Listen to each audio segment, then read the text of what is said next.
Oi, gente, tudo bom com vocês? Aqui voltamos para mais um vídeo no canal. Eu sou a Ana e esse é o Pensados e Sentidos, o canal onde a gente pensa com o coração e a gente sente com a mente. Bom, o vídeo de hoje é: precisamos falar sobre bem-estar digital. E aí, pessoa? Você já ficou mais de 4 horas sentado com seu celular na mão, olhando o TikTok sem parar? Você já passou uma tarde inteira olhando o TikTok sem nenhuma intenção adicional? Eu deixo essas perguntas para vocês se fazerem, para vocês responderem dentro da cabecinha de vocês. Ou também nos comentários, se é que vocês quiserem. Mas eu acho que a gente está chegando num ponto que a gente precisa falar sobre como as tecnologias estão moldeando as nossas interações sociais e como isso nos afeta diariamente a cada um de nós. E bom, para aqueles que não conhecem aqui o canal, ou não me conhecem, você não acompanhou muitos vídeos aqui, eu mencionei nos vídeos anteriores que eu não gosto muito de usar TikTok. Quer dizer, não é que eu não gosto muito, eu não gosto de usar TikTok. Eu já tive sim uma época de usar, sei lá, faz muito tempo atrás, que eu sim cheguei um dia que eu fiquei abismada, que o meu tempo de tela chegou a 8 horas e eu não tinha saído de casa. Eu só estava no celular 8 horas seguidas. Foram, assim, experiências pontuais, episódios pontuais que eu tive nesse período que eu estava usando o TikTok. Então, eu tive o meu período de usar o TikTok, acho que não durou mais de 2 semanas, mas depois que eu percebi que estava consumindo muito meu tempo, eu só parei. Porque honestamente, eu pelo menos tenho muito pavor de ficar utilizando a minha atenção, de ficar utilizando, sei lá, minha energia mental para coisas que eu considero inúteis. Eu considero o TikTok uma rede inútil? Não. Mas muito do conteúdo que ele é recomendado, baseado na sua idade, baseado nos seus gostos ou nos seus interesses, a grande parte do conteúdo que é recomendado, ele sim é inútil. Acho legal a gente não ir a extremismos. Eu mesma, eu gosto de ver meme de vez em quando, mas não é algo que chama muito a minha atenção, porque eu tenho outras coisas que chamam minha atenção. Mas o meme, pelo meme, eu não curto muito, sabe? Eu simplesmente só não curto. E é isso. Vida que segue, entendeu? Eu não tô aqui pra ficar cagando regra na vida de ninguém. Eu não gosto, eu não uso, e é isso. E agora, ainda mais que você tem meio que uma nova leva de pessoas que de fato começam a desenvolver um TDAH, induzindo pela tecnologia, você começa a ter novos transtornos, né? Você tem aquele transtorno que ele é clínico realmente. Você tem o transtorno que ele é induzido pela tecnologia e você tem o transtorno, pseudo-transtorno, que na real só é uma construção da sua mente, porque você viu tanto meme sobre TDAH que você acha que aquilo que está minimamente fora do normal, considerado normal, é patológico. Não necessariamente, tá? Então agora com essa epidemia de TDAHs, você vê que tem meio que um movimento de pessoas que no core, né, do seu comportamento tem o reforço diário de atividades com 2 características muito importantes: o pouco esforço e a gratificação instantânea. O que eu quero basicamente falar com isso é que hoje em dia tá muito mais normal você ficar olhando memes, e memes, e memes, e fofoca, e memes, e fofoca, e memes, e conteúdo, e desenho, e corte, e não sei o quê. A gente normalizou isso de ficar horas e horas no telefone vendo conteúdo que não necessariamente vai agregar na sua vida. A gente chegou num ponto que é normal você passar mais 5 horas olhando memes. Eu, pessoalmente, não acho isso normal. E como eu já falei previamente, eu não lembro em qual vídeo, que eu honestamente penso que o seu tempo de tela, a sua média do seu tempo de tela, ela reflete muito sobre o seu estado mental, sobre a sua saúde mental. E hoje todo mundo tá tão disperso, parece que ninguém realmente tem uma intencionalidade nas coisas que faz. Tudo se faz pelas curtidas, pelos likes, tudo se faz porque é uma trend. Você faz tal dancinha porque você viu o outro lá fazer e o outro lá que na real estava fazendo a dancinha porque a outra celebridade lá com milhões de followers estava fazendo. Você imita um porque já tem outro imitando o outro. E chegou no momento que parece que nada se cria e tudo se transforma, tudo é imitado, tudo é uma releitura, tudo é uma reinterpretação da mesma coisa. Tudo aquilo se faz e se repete porque já deu certo com outra pessoa. Hoje em dia parece que há um medo de criar porque você não sabe se vai dar certo, porque você não sabe se o algoritmo vai recomendar o seu conteúdo. Então veja, você já não vê uma intencionalidade na criação do conteúdo e você não vê uma intencionalidade naqueles que estão consumindo esse conteúdo. Você consome qualquer coisa porque tem gente que está criando qualquer coisa. E quando que esse consumo exagerado começa a ser algo ruim? Quando a gente começa a definir que ele está sendo um problema. Eu, pessoalmente, gosto muito da definição do Dr. Andrew Huberman sobre o conceito de vício, que é um estreitamento progressivo das coisas que lhe trazem prazer. E hoje em dia, que você passa mais de 2, 3, 4 horas no seu celular, pensa, como você era antes de ter o seu celular, seu smartphone? O que você gostava de fazer? Quais eram os seus hobbies? Quais eram os teus interesses? Quais eram as coisas que te davam prazer procurar sobre elas? Eu, por exemplo, eu gosto de ler, eu gosto de saber sobre as coisas, eu gosto de saber o porquê das coisas. Eu gosto de música, eu gosto de descobrir bandas, aprender de história da música. Eu gosto de ler poesia, eu gosto de saber do contexto daquela poesia, por que que tal autor escreveu isso, não aquilo. Eu gosto de aprender idiomas, eu gosto de tocar instrumentos, eu gosto de aprender. Eu gosto de sempre me manter uma pessoa curiosa. Eu acho que muito da minha curiosidade sempre esteve me ajudando a botar um pause no meu uso do meu telefone. Porque fora do meu telefone eu tinha algumas coisas que me interessavam muito mais. E eu acho que é o nos manter-nos curiosos, nos manter interessados em outras coisas que não sejam nossos celulares, é o que, de certa forma, vai nos ajudar a deixar de ter a tecnologia como um pilar tão forte do nosso dia a dia, da nossa vida cotidiana, né? O que é A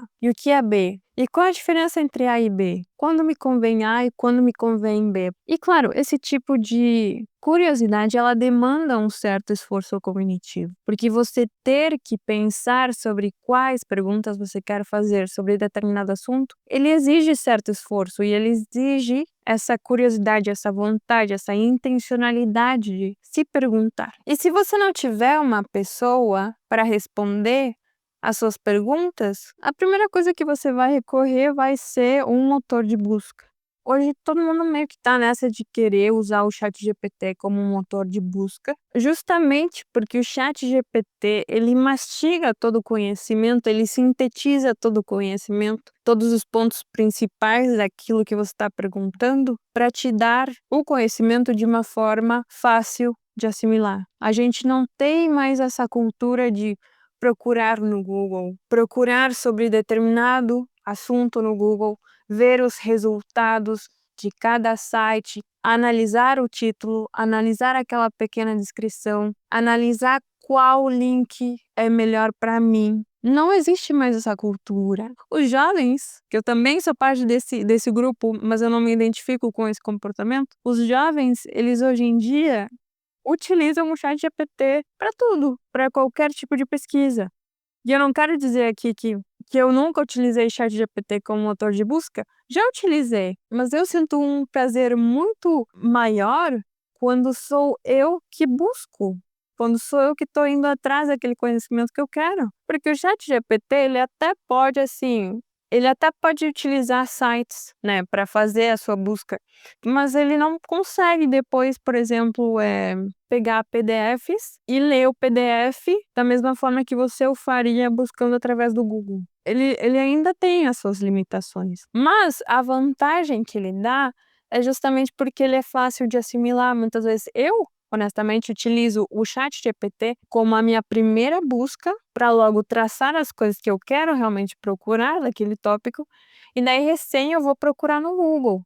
Então eu já tenho meio que uma ideia daquilo que eu quero procurar e daquilo que eu não quero procurar. Mas para o seu cérebro, quando você fica reforçando sempre essa regra do mínimo esforço, que você vai buscar com o ChatGPT e você vai estar satisfeito com aquilo que você vai buscar com o ChatGPT, você basicamente está dizendo para o seu cérebro que quanto menor o esforço cognitivo que você tiver ao realizar uma tarefa, ao realizar uma busca por algo que te mantém curioso, você vai fazer ele sempre preferir esse caminho mais fácil, de não queremos o Google, queremos o ChatGPT. Porque o ChatGPT é um conformismo com aquilo que você encontra, e você não conseguir ver a complexidade de tudo isso e querer saber dessa complexidade, né. Por que então o ChatGPT tá me dizendo isso? Será que tá certo? Será que o que ele tá dizendo é realmente um fato? A gente perdeu essa noção da dúvida, do nosso senso crítico, do pensamento crítico, de duvidar, que é um pouco também do ceticismo, né. Por que que você vai acreditar que o ChatGPT tá te falando a verdade? Qual o compromisso do ChatGPT com a verdade? Nenhuma. Então, pouco a pouco a gente vai perdendo essa curiosidade, né, e logo depois você vai perdendo interesse pelas coisas que realmente te trazem prazer, os seus interesses, os seus hobbies, pouco a pouco isso vai acontecendo. Porque a tecnologia, ela não ocupa todo esse espaço que ela ocupa hoje de um dia para o outro. Isso aconteceu em anos. E isso que a gente está vendo hoje em dia, assim, são os 25 anos, primeiros anos desse século, que a gente está vendo toda essa evolução. Imagina como será quando a gente morrer. Hoje em dia já, a tecnologia, do jeito que a gente conhece ela se traduz não só como um meio que retém informações, ele é um meio de entretenimento. E além de ser um detentor de informação e um meio de entretenimento, ele é também um meio de resolução de problemas. Quem aí já não usou o ChatGPT como terapia? Quem aí já não utilizou o ChatGPT para alguma tarefa, para algum trabalho, para alguma dúvida, para alguma peripécia que aconteceu na sua vida? Ele tá aí para resolver os seus problemas, a grosso modo. Mas é aí que a gente esquece que mesmo que a tecnologia ela seja tão atraente pra gente, ela é construída para ser atraente. Essa tecnologia ela é feita para pegar os TDAH de surpresa e para pegar aqueles que podem ser potenciais TDAHs. O Google, ele não é construído do jeito que ele é construído por um acaso. A home do YouTube, na qual você provavelmente encontrou esse vídeo, ela não está sendo construída por um acaso. Esse vídeo não chegou em você por um acaso do universo. E o YouTube ele não recomendou esse vídeo para você porque ele quer que você seja menos miserável ou talvez um pouquinho feliz olhando um videozinho aqui do YouTube. Lembre-se sempre que mesmo quando algo parece que ele é de graça, ele não é. Esse vídeo ele não está sendo de graça para você. Você está vendendo aqui a sua atenção em troca de ver um videozinho, em troca de satisfazer o seu sistema dopaminérgico. E assim, não é só o YouTube que está fazendo isso. A maioria das grandes empresas de tecnologia, de redes sociais, elas utilizam esse modelo de negócio. Você nomeie alguma rede social que você acha que é grátis, ela não é grátis. Você está pagando por aquele conteúdo com a sua atenção. E a partir desse momento a gente começa a entrar num buraco de coelho, porque você está muito enganado se você acha que é só a sua atenção que você está vendendo aqui. Além da atenção, você está cedendo um monte de dados sobre você. E dados assim, não necessariamente, né, dados que você está falando, seu CPF, seu número de conta, não necessariamente estão aqui sendo compartilhados com outras empresas, mas sim aqueles dados que eles remetem ao seu padrão de consumo. O Facebook, o YouTube, o Twitter, o X, que seja, eles não estão preocupados com você. Tem gente que pensa, o Facebook nos está espionando, o Facebook está sempre olhando pra gente, o Mark Zuckerberg, ele se importa tanto com a gente que ele está nos espionando. Assim, a não ser que você seja um diplomata, a não ser que você seja um político super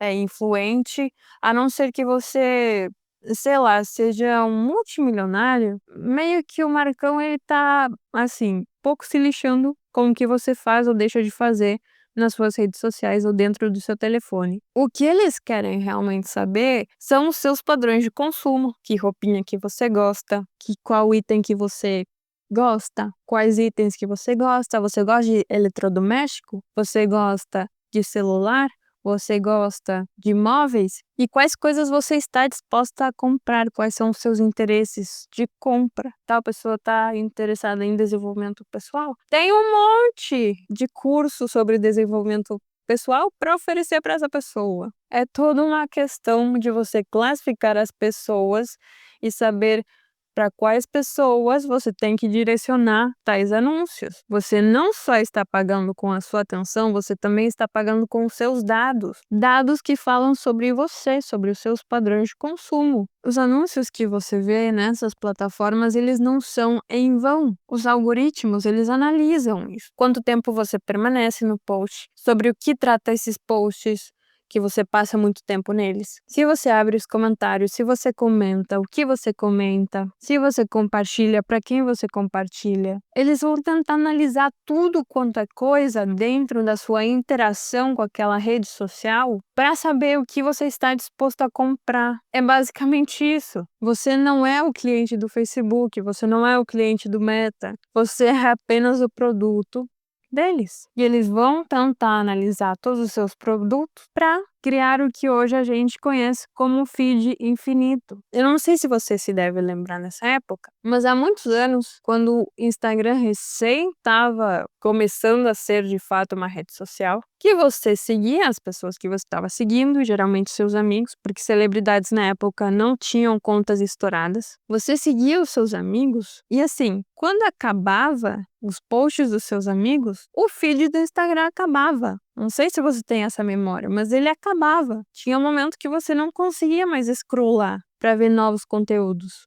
Simplesmente acabava. Hoje no seu feed ou na sua interface do Instagram, você tem os posts dos seus amigos, os posts recomendados, os posts patrocinados e os stories. Quais você acha que você passa mais tempo com? Se você não presta atenção para o seu algoritmo, com certeza você vai passar muito mais tempo em posts recomendados. E ele é recomendado por quê? Porque ele está sendo recomendado para você. Por quê? Porque eles antes analisaram o que você gosta. Ao eles verem o que você gosta, eles estão te recomendando novo conteúdo. Mas toda essa quantidade de conteúdo que tem dentro das redes sociais, que ela vai ser recomendada para você, assim, em comparação à nossa escala, em comparação a nós, isso chega a ser quase um infinito de possibilidades. E ele se expande de uma forma muito grande. Posso trazer alguns dados aqui para você? Você tem no Instagram, posts, entre eles fotos, vídeos, carrosséis, stories e tudo mais, por minuto, 46 mil novos posts. Você quer falar em um dia completo de 24 horas, você tem 95 milhões de posts entre fotos e vídeos. Então, mesmo que você queira chegar a essa totalidade de ter visto todo esse conteúdo, ele nunca vai acabar. Nunca vai acabar esse conteúdo. O feed, ele é infinito. Não existe essa noção de finitude, porque a cada momento tem mais e mais e mais e mais conteúdo. Não sei se você consegue imaginar o universo se expandindo a partir do Big Bang, e é uma aceleração contínua. Ele não vai deixar de existir, ele não vai simplesmente regredir. A gente em nenhum momento vai parar de postar menos. Eu acho até utópico. Mas não acredito que a gente consiga fazer isso. Então, mesmo que você queira pensar que você, em algum momento, vai acabar o seu feed, vão acabar as coisas que podem ser recomendadas para você, não, nunca vai acabar. Porque o algoritmo, ele não é feito para acabar. Porque o algoritmo, ele não é construído para você deixar o aplicativo. E por isso que hoje a gente tem influenciadores, criadores de conteúdo. A gente criou uma profissão que cria. Eles criam conteúdo. E conteúdo o mais atraente possível, o mais interessante possível, o mais engajante possível, para você passar o maior tempo possível dentro daquele aplicativo. As coisas, elas não são em vão. As coisas não existem nesse mundo em vão. Tudo tem uma razão para existir. Então, no momento que você percebe que os algoritmos, eles não são construídos em vão e que cada curtida, cada passo seu dentro da sua rede social, ele importa, você pode sim se empoderar dessa informação. Você sim pode utilizar essa informação ao seu favor. Em outras palavras, você pode fazer que o seu algoritmo ele trabalhe para você, para te recomendar conteúdo que realmente vai servir para você. E não qualquer outra coisa, qualquer outro meme, qualquer outro conteúdo inútil que você pode ter nas suas redes sociais. Coisas que de fato vão te fazer pensar, vão te fazer refletir, vão te fazer se interessar por algum assunto novo. Eu, por exemplo, o que eu faço? Se eu vejo um conteúdo bom, que ele é de boa qualidade, ele tem uma mensagem boa, ele tem um conteúdo que vai me servir de alguma forma, né? Por exemplo, arte local, poesia, pensamento crítico, política, alguns jornalistas que eu gosto de acompanhar. Quando eu vejo algum post assim, eu geralmente dou meu like, eu comento e eu salvo. Pra quê? Pra o algoritmo entender que eu gosto desse tipo de conteúdo. E não um meme aleatório de uma dancinha, sei lá qual. O segredo aqui é você realmente engajar com o conteúdo que você julga importante pra você. Você engajar com o conteúdo que você se importa é a forma de dizer para o algoritmo que isso me interessa. O primeiro passo para a gente chegar num bem-estar digital é a gente ser consciente dos nossos algoritmos e de como a gente pode usá-los ao nosso favor. Porque a gente não vai conseguir tirar tudo quanto é tecnologia das nossas vidas. A gente chegou num ponto que é impossível. É utópico você pensar que em algum momento a gente não vai ter mais tecnologia, mas a gente pode aprender a como integrá-los de uma forma saudável dentro da nossa vida e fazer que ele não nos limite a conhecer, a apreciar outras formas de entretenimento, outras formas de buscar informação, outras formas de resolver problemas. Que isso é muito aproximado ao que é a filosofia do Tristan Harris, que é o carinha por trás do documentário O Dilema das Redes. Eu acho que o jeito que ele entende a tecnologia humanizada é um tanto utópico. Porque, pelo que eu tenho entendido, a ideia dele é fazer que essas empresas elas se responsabilizem por não fazer algoritmos que minem a nossa cognição. Mas eu acho que no mundo capitalista que a gente vive, isso é um pouco utópico, sim. Eu acho que até certo ponto dá para você limitar um pouco do impacto que os algoritmos têm, sim. Na política, na sociedade, na cultura, sim. Mas isso vai ter uma limitação. E se a gente não for consciente dos nossos próprios algoritmos, daquilo que a gente consome, não é o Estado, não é uma lei, não é uma sanção, não é uma multa às empresas que vai fazer a gente ser consciente dessas coisas. Então, até isso acontecer, eu acho que o melhor a se fazer por agora é a gente ser consciente das coisas que a gente consome na internet. E engaje com aquilo que sim você se importa e não engaje, marque não me interessa em posts que não te interessam. E bom, aqui terminamos, pessoal, essa primeira parte do vídeo sobre bem-estar digital aqui do canal. No próximo vídeo eu vou mostrar mais ou menos como eu utilizo o meu celular, quais são as modificações que eu fiz nele para ajudar o meu celular ser só um celular e nada mais do que um celular. Então é isso, gente. Me contem nos comentários o que vocês acharam desse vídeo. E é isso. Eu acho que a gente já tem servidor Discord. Isso eu deixo com a Ana do futuro, que agora é a Ana do passado. Mas eu espero que ela já tenha feito um servidor do Discord pra gente conversar.